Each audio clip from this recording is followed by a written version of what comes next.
Everyone, কেমন আছো তোমরা সবাই? আমি বানাচ্ছি এখন মাটন কষা। তো এই যে মশলা রেডি করে নিচ্ছি। পেঁয়াজ তো কাটা শেষে, আদা ফ্রাইও করে নিয়েছি, আর আদা লাস্টে দেবো, তার জন্য সাইডে রেখেছি।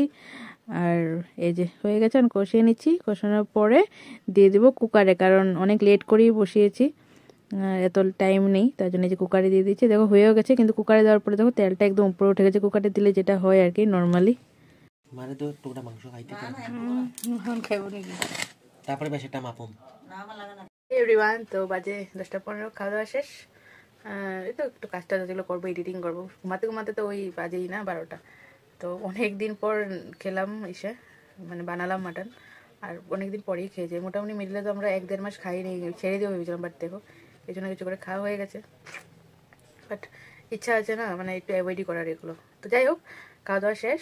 আর আজকে একটা ছোট্ট মিনিগুলো এমনি শেয়ার করলো, সেরকম কিছু ওরকম রড করে কিছু শেয়ার করিনি, ইচ্ছাও করছিল না। শরীরটা টায়ার্ড লাগে না অফিস থেকে আসলে পরে।